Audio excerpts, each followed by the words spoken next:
Okay, in this video we're going to talk about lifting weights, and we're going to be answering a few frequently asked questions, some that have been submitted by you guys. So, number one, should you lift weights before bed? That's a good question. Personally, I mean, it doesn't matter too much. If you've got training to do, it's the end of the day and you need to do it, then go ahead and do it. If you can schedule it in earlier, I mean, personally, I like to train in the mornings, get it done, and it's out the way. You're sorted for the rest of the day. If you're in the ideal world where you can train around mid-afternoon, your pain threshold tends to be a little bit higher, which means that you can actually push a little bit harder, and then you might have a more beneficial training session. If you're lifting weights like quite intensely just before bed, then it can kind of wire you up a little bit, especially if you're taking any sort of supplements as well. So it's just something to think about, but I mean, it's better than not training at all. So doing something's usually always better than doing nothing. So that is hopefully a good answer to your question. All right, next one.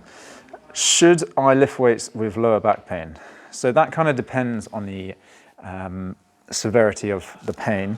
Now, it also depends whether or not you're doing it correctly. If you're doing it incorrectly, then obviously you can make things a lot worse. If you're doing it with the correct technique, you shouldn't actually be putting too much pressure on your back. So if you're doing deadlifts, for example, should be using your legs, your hamstrings down the back of your leg. If you're doing squats, probably going to be putting more pressure through the spine because you're loading the spine axially. So you're going to be, if you're loading weights onto your back. So that can be a little bit more problematic, but it depends. It's quite an individual thing. Maybe you want to be going a lot lighter. As long as your technique is good, you can do it, but you can always do other things as well. You can always do plenty of other things that don't load the spine. Priority really, if you've got lower back pain, is to get rid of your back pain. So try and do things around that rather than worrying about sticking to your training program.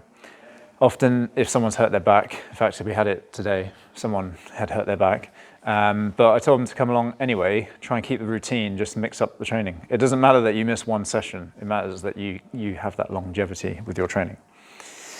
Okay, next question is, what happens when you lift weights? Well, for that, we've done all the science on that. So if you head over to our YouTube channel, you'll be able to get all the answers for that. Can you lift weights for fat loss? Yes, absolutely. The more you lift, the more muscle you build, the higher amount of calories you actually burn throughout the day. So your basal metabolic rate is higher. That's the amount of calories you burn by doing nothing. So the more calories you have burnt in a day, or the more muscle you have, the more calories you burn, the better it is. So that's good. Yes. So you can lift weights for fat loss, no problem at all. If you've got any other questions, let us know. There's more questions about like all the benefits. If you're benefits for females, obviously you get the same benefits. Most females, not exclusively females, but most females tend to want that tone thing. So yes, building, remember tone is just muscle building and fat loss. So that is all it is. Okay. If you've got any more questions, please let me know. Thanks for watching.